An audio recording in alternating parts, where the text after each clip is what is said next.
Parents, ways to follow the show, latenightparents.com, have none other. Well, last week at this time, I had two gentlemen in the queue. Tori Johnson, Big T, and none other than my brother from another mother, Bucko Bruce, a.k.a. I won't say his government name. Bucko, what's going on? Man, living the dream. Happy to be here. As we know, big divisional round matchup between the Bucs and the Saints. One of the representative teams is here. The other isn't. I'll let y'all speculate as you will as to the cowardice or lack thereof or whatever. I'm here, and I'm confident. Where's the Saints fan? Where are they at? This divisional round has not been kind to them. I think we got a little timidness on his part. All that talk behind the scenes, all the talk on right? Oh my goodness. We get back to this. I'm not sure what to say here, but Bucko, is good. It's always good to see you. Before we even get into it, how's the family doing? Man, blessed beyond what I deserve. Those that know me know I mean every bit of that when I say it. The kids are still wide open. If they bust in the studio, y'all just got to live with that. But bedtime used to be a 9 o'clock thing, but here we sit at 9:20 and it's still not happening. So they're running hard. They're running hard. Oh, who we got in the queue? I mean, who we got chatting it up?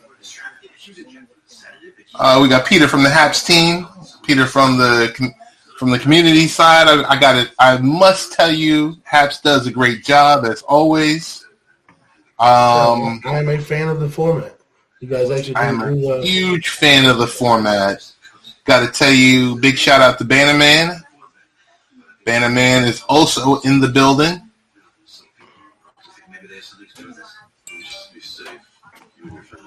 A lot of people talking NFL tonight, I tell you that much. I just let my man Mike Patton show. He was giving it sounded more like a post-mortem on the Tennessee Titans. Ooh. Yeah, I mean, when I'm looking at a game that I predicted to have as much offense as I expected, when I'm looking at the second quarter, Derrick Henry has 12 carries for 24 yards. I said, yeah, this is over. This ain't going to work. So the Tennessee Titans have had two unexpected, very successful seasons. Hopefully losing Arthur Smith to likely the Falcons doesn't hinder their progress. But, I mean, even though you don't get to win, you've had two very good years and you have something to build upon. So don't be so drub about it. Do you want to go into the fact that last week's games, I think you guys were like 5 or 6? No, we both missed Cleveland and we both missed what was the other game we missed? LA, the Rams, and Seattle. Rams, yeah. The Rams. So out of 6 games, we went 4-2. Any guy in Vegas and any handicapper will take that percentage. Me personally, I'm a little let down by it. Let me just say, Ben Roethlisberger, go ahead and hang them cleats up, Bubba. It's time. It's over for you. And it costs a lot of people some money. And I see Bannerman saying Bills Mafia. Bills Mafia did not disappoint, but you made it a lot closer than I thought you would. It was a lot closer than what it should have been. Yeah, it made it a lot. Made it pretty uncomfortable there for a minute. But, they still did their thing, man. And I still expect them to advance to the next round as well. But we'll get into that later. So I guess we could do a quick rundown of last week. What team disappointed you the most last week? Oh, the Chicago Bears. But without question. My love for the Bucs is rivaled secondly for my hatred for the Saints. So my second favorite team is always whomever's playing the Saints. The biggest actual disappointment, despite my fandom, it has to be Ben Roethlisberger and those Pittsburgh Steelers. Yes, and I know stat guys, numbers guys are going to come at me. He threw 500 yards, most completions ever in a playoff game, most yards ever in a playoff game, threw 4 touchdowns. But anyone that watched the game saw that in that first half, first quarter in specific, he was dreadful. Absolutely awful. Couldn't do anything. Snap goes over his head. Touchdown out the gate. Throwing picks to guys like M.J. Stewart. Look, the Bucs have not had a good secondary in close to 20 years now. And if we're releasing a cornerback because he's not any good, he's not any good. And M.J. Stewart for the Cleveland Browns is getting interceptions off of Big Ben. That is a huge disappointment. I know Pittsburgh Steelers Nation has got to be extremely, extremely disappointed. But, the Bears really suck. Mitch Trubisky is awful. So I want to throw something out to you, and you tell me if this makes sense or not, because I'm a fan. You're the guru, okay? I would like to see the Pittsburgh Steelers and the New York Jets conduct a trade and send Sam Darnold to Pittsburgh. Yeah, I don't think anyone's trading for Darnold, especially being this is last year of his deal coming up, right? The Jets. Yes. Yeah. So you're not going to trade much capital for a guy that is only under contract for the 1 year. So for one, you're not going to get much in return for a guy that has been as inconsistent as Sam Darnold. For two, I'm pretty sure unless Ben retires, they have to pay that man $41 million. Whew. And I'm talking that's if they cut him or otherwise. That all that money they're on the hook for is like prorated bonuses and cap restructuring, things of that nature. So to my knowledge, I'm not a cap expert, but to my knowledge, unless that man retires, they are on the hook for the full $41 million. And you're not going to trade for a quarterback who I think Sam Darnold's only going to make somewhere to the tune of like $8 million. It's not like it's a large number.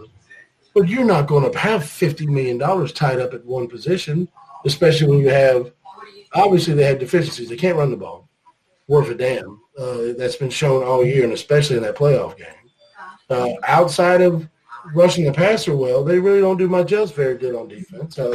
Having Minka Fitzpatrick and Hilton and some of the guys they have on defense, they really have been giving up way too much in the air for my liking. So they got some holes they got to fill, man.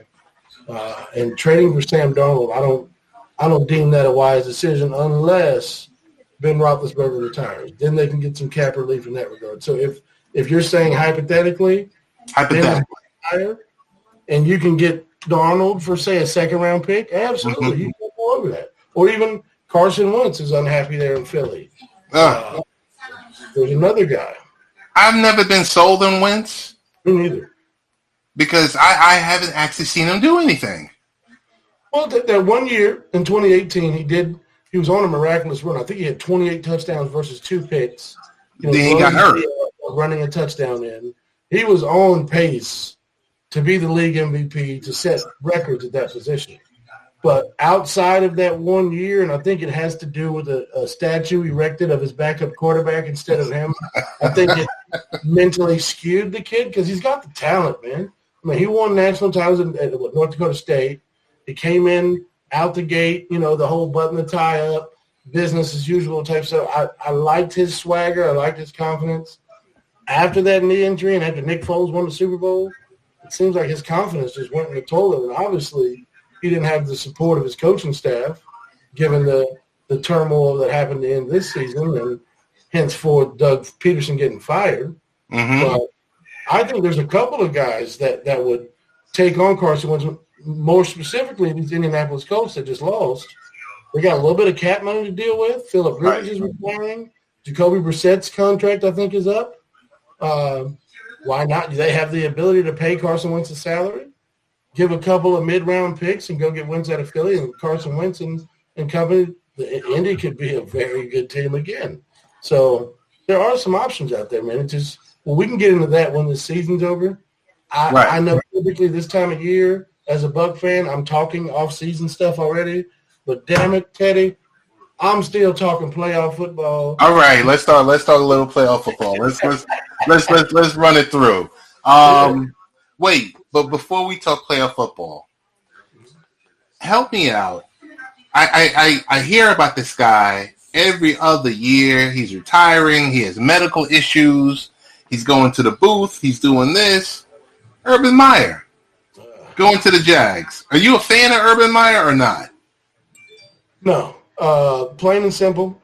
As a Florida State fan, anyone who coaches the state of the University of Florida, you cannot be a fan of them. It's bylaws. It's underwritten in our contract.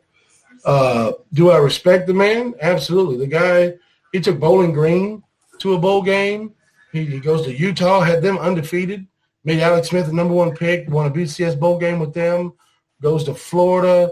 I believe after the Ron Zook era, they were in the toilet, like a 4-win football team. Turned them into perennial championship contenders, 1-2.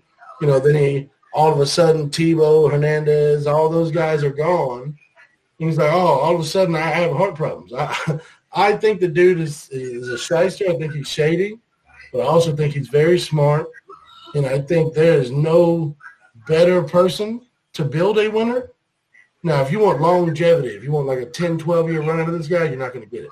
Okay. Come in 3 years, he's going to coach some good football, he's going to build you a good football team, then he's going to set it up for someone else to come in.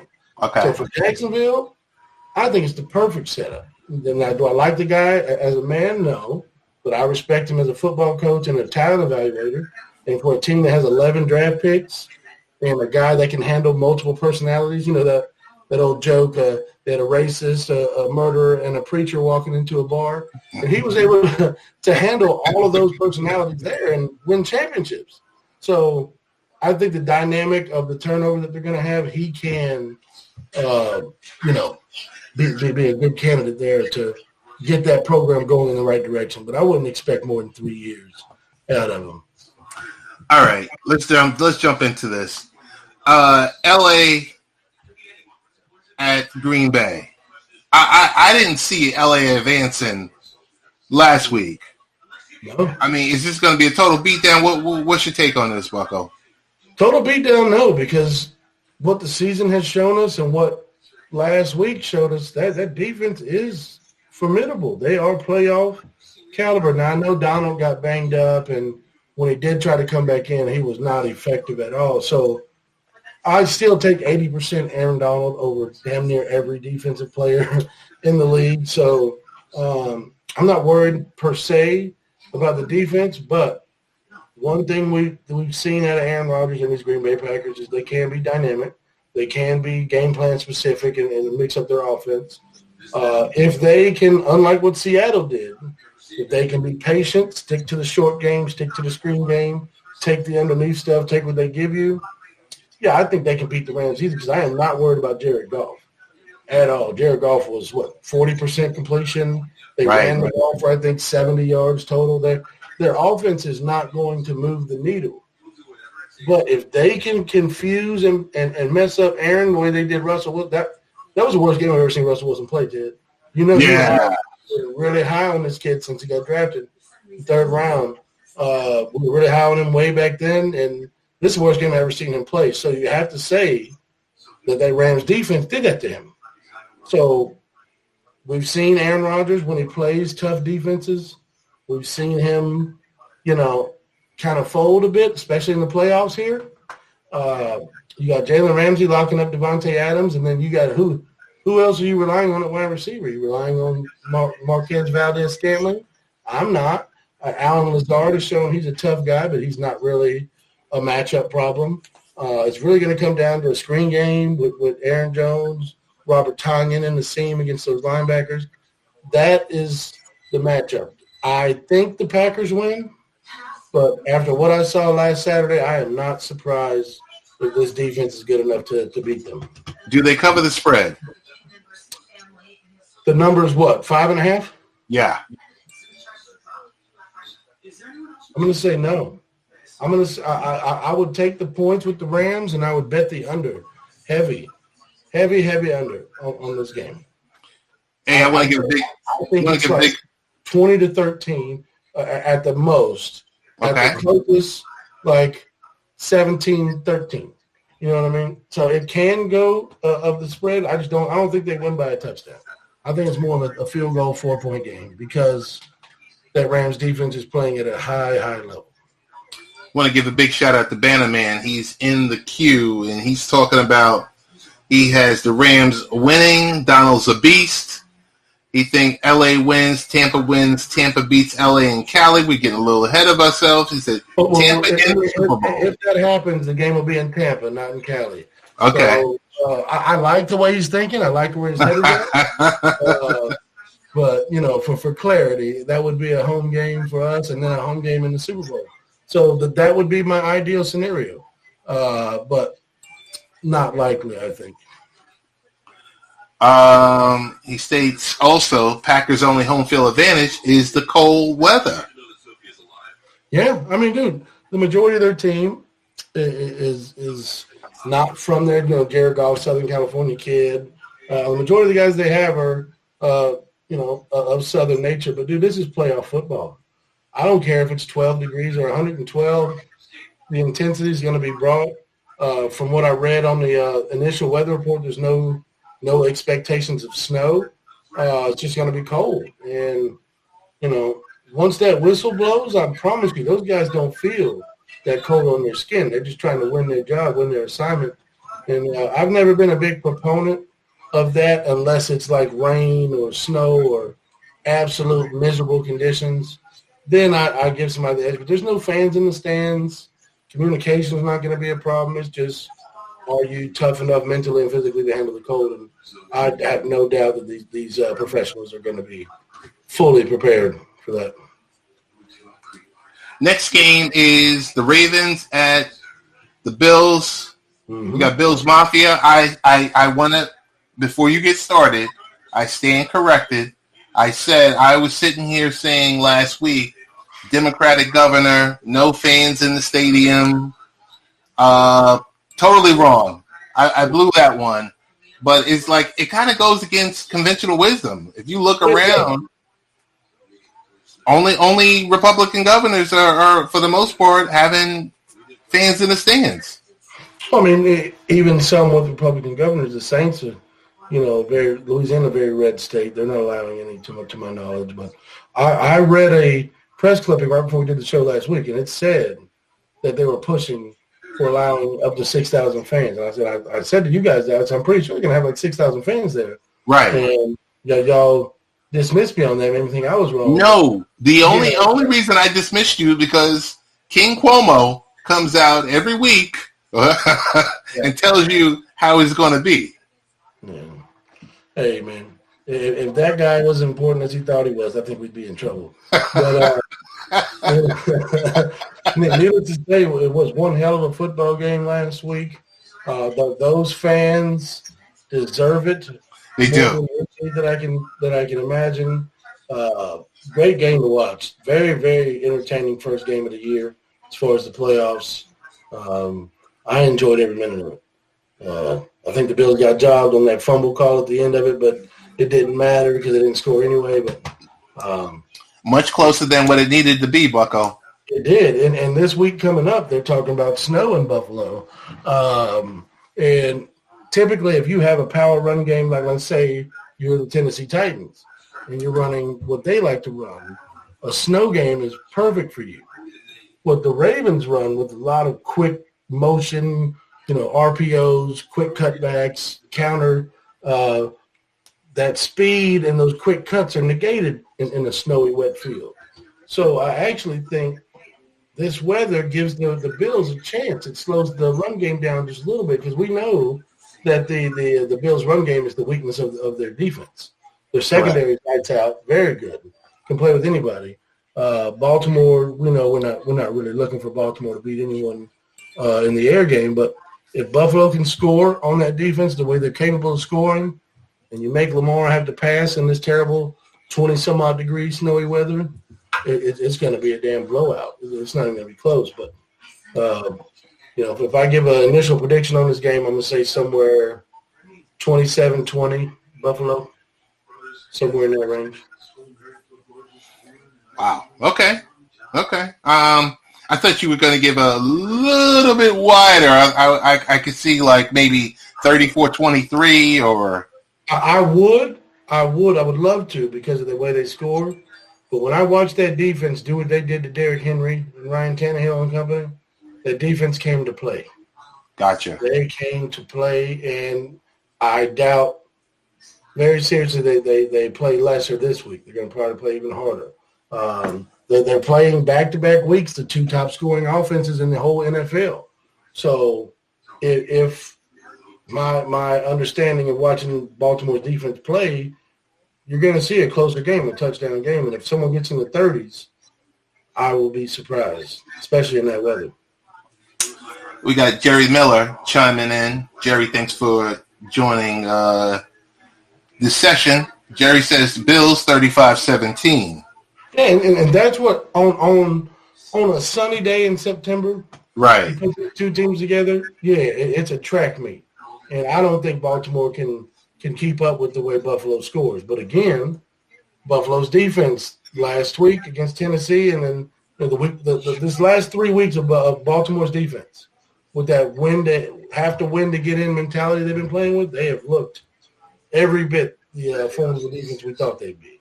Now, the 6 weeks or so prior to that, they were average. They were not dominant at all. So that's why they put themselves in that position to have to win to get in. But now they got the mode going. They've been in playoff mode for 3 weeks, Ted. They're rolling. I don't think Buffalo is going to have the output just like what we saw against Indy. I had the thought that they were going to score 30 against Indy, but Indy, being the defense they are, held them down to where it was at.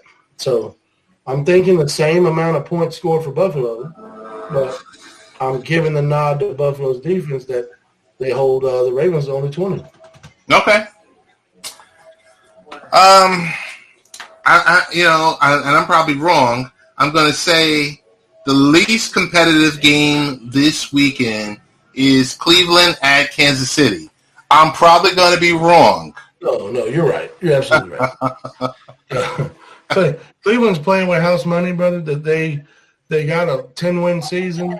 They won a playoff game they had no business winning in Pittsburgh. Hats off to them and their fan base. They deserve every bit of joy that they have right now.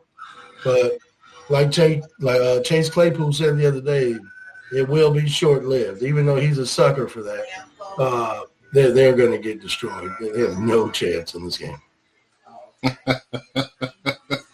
I mean, I honestly think Pat Mahomes puts up 42. This is 42-23 written all over it. They're going to beat the brakes off of this team. I want to deviate for a quick second before we get to the premier game of the weekend. So do you see Eric Bieniemy staying, or is he definitely out of there? I mean, because just Bucko, you football guru, your offensive coordinator, you got Andy Reid to the left of you, you got Pat Mahomes to the right of you, you got tons of weapons. Do you sit there and live out this dynasty, or do you step out on your own? But that question is very simply answered. How many of you remember the assistant coaches from these dynasties? It's true. This guy, he was a prideful man. He's a winner. He wants to do it on his own. Now, honestly, you take the tutelage you've gotten in the organizations you've been a part of, and you take and you build on that and make it your own. But there's no man that says, I'm happy to be a coordinator just so I can keep running. No, you want to go out and do your own thing. Now, the thing that shocks me with a guy like Bieniemy, even though, yes, his team's still alive, so you can't hire him just yet anyway, but the fact that the media doesn't have a lot of traction on him, period. Like, I'm hearing Arthur Smith to the Falcons. We just saw Urban Meyer to the Jags. We're talking about the Jets are probably already the front runner for Doug Peterson. No one is talking about Bieniemy being their front runner. The Chargers, the Texans, teams that we thought, hell, the Texans just interviewed him yesterday. I don't know why it took them too long, but I'm wondering, because I know I don't want to put any bad information out there, but to my knowledge, 3 or 4 years ago or so, he had an incident like a domestic violence or something or another. And I wonder if that little blip on his personal record is causing some pause. This is information I saw for Twitter. So take it at face value. I'm not quoting this as accurate, but I want to say that there's something prohibiting teams from making that jump because he's been there, been primed and ready for 3 years, and he hasn't gotten the love. I wonder if we're just hyping a guy that NFL teams aren't really interested in. I don't know. But I think he'd be great in Houston or San Diego, L.A. Okay. So the game of the week, you got the Bucks, you got the Saints. If I had, two other guys on here that were Saints fans, I would say Aints because I'm rolling with the Bucks on this one. You're damn right, Teddy. You're a smart man. You know a good bandwagon to hitch to. You did it for the Seahawks and they won it. I'm not betting. Listen, the way they got spanked. To bet on the ponies, I'm taking you with me. You pick a good horse to hit your ass. The way they got spanked on, I don't know what it was, a Sunday night or Thursday night football. There's no way. Sunday night football is absolutely what it was. That team came out 100% flat. We had injuries. I think Godwin had a broken finger and surgery and things of that nature, and I think we were missing our left guard, Ali Marpet. We had a whole amalgam of issues. We were still dealing with inconsistencies. Antonio Brown, his first game on the field. There was a whole bunch of stuff that went wrong early in that game, and we never got our traction. If Saints fans and Saints players are beholden to that Week 9 performance and thinking that's what they're going to see Sunday afternoon, I'm glad because I promise you this is not the same team they beat the brakes off of. We're going to come out ready. Bannerman got your back, Ted. He don't know the history. He don't know. Bannerman, I'm telling you, I go way back with Bucko Bruce. Yeah. It's been a long time. Yes, but no, yes. I honestly feel like the Saints are a good team. That defense is number 2 in the league for a reason. They're playing, I think, above their skis. I don't think they're as talented as they're playing. They get away with a lot of calls. They get away with murder. It seemed like every penalty was against the Bears in that game. A lot of trash talking, a lot of taunting, and they get a lot of teams to react and get personal fouls against them. They did it to us. They did it to the Bears. They're good at what they do, but they're so very beatable. And this round, this divisional round, has caught them, 3 or 4 years in a row now, twice to Kirk Cousins. Yes. So you're telling me Kirk Cousins can do it, but Tom Brady can't? I'm going to tell you you're crazy. We are clicking. We're playing at a level that I have never seen a Bucs team play. 5 straight games of over 30 points. Defense opportunistic. Yeah, they're playing a little too soft on the zone for my liking, but I have a big feeling that changes this week. You'll see a lot of 2-man under, a lot of pressure, a lot of changing up the scheme. You won't see conventional Todd Bowles zone defense. I promise that. So, in essence, what you're saying to me is we're going to have Green Bay, Tampa Bay, and Buffalo and Kansas City next week. Well, I'm hoping Bannerman or whoever it was that said it that got the Rams. Well, look, I would love nothing more than the Rams to win this game. It's an easier opponent for you. Well, not necessarily easier opponent, just being at home and not being in the cold. And Aaron Rodgers or Jared Goff. Jared Goff. Can't pick Aaron Rodgers. I mean, honestly, I think that the way our two teams are built, we match up well against the Packers. Our speed on defense to go along with what they try to do, and then our offensive line against that D line, they won't touch Brady. I honestly think we can pick them apart very easily. I just don't want to face them again. Just like our situation where the Saints beat the brakes off of us, we beat them by 35 points when they were undefeated, and Aaron Rodgers was the god at that point. We picked him off twice and really destroyed them. That's going to resonate in their brain, and they're going to come out a little bit hotter. I don't want to play the Packers. I think we got to handle business against these Saints. This right here is our Super Bowl. I think these are the two best teams in the NFC. I think both teams can win next week. Whoever wins this game, I think, is a representative. But I'm going to pick my team. You think I'm gonna say we're gonna lose? Come on. No, I'm not saying you're gonna lose, but I'm thinking, you know, you're peaking very early if you're saying the divisional round is your Super Bowl. Come on, Dude. I don't think the Rams could beat the Saints or the Bucks with the way that they have their injuries and the way that they're playing right now on offense. I don't think they can score with either one. Just like I don't think they can score with the Packers. That's why I have the Packers winning. And I don't think that Green Bay can match the physicality that the Saints are playing with right now.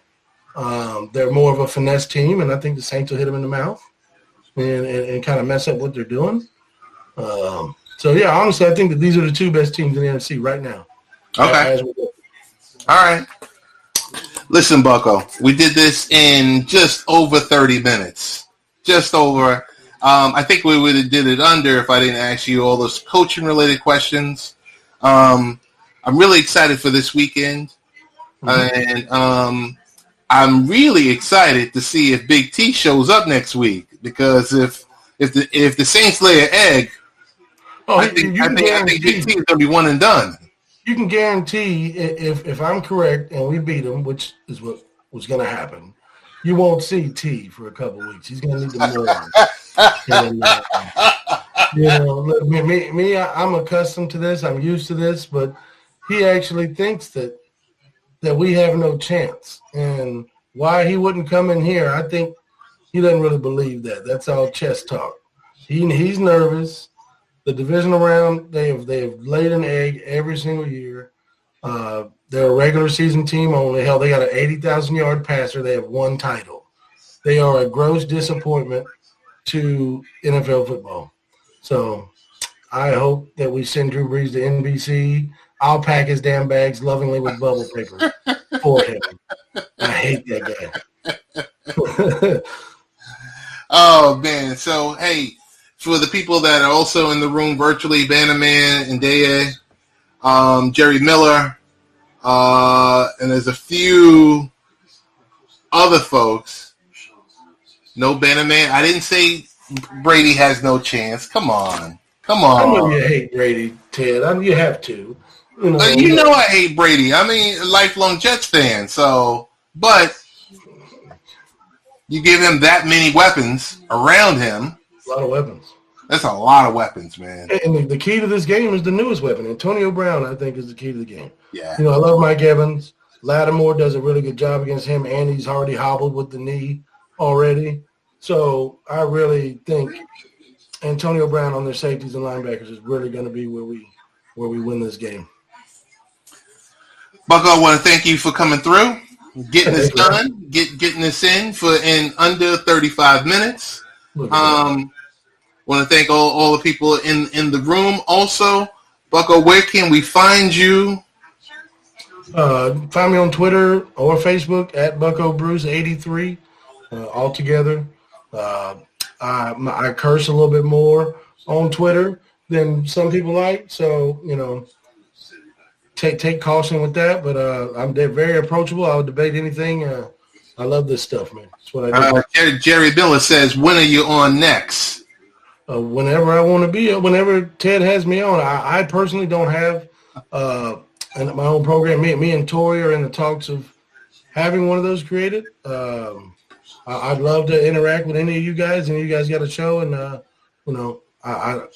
follow me on here. And Ted's trying to coach me on this format. I really like the format. I like what it can bring.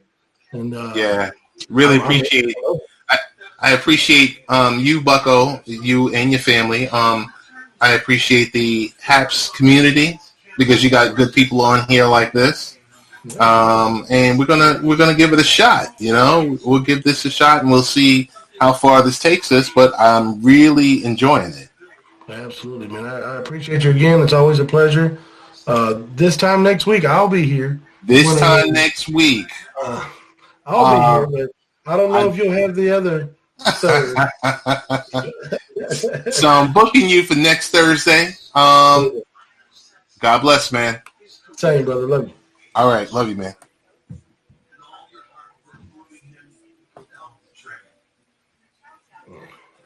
Good looking, Bucko.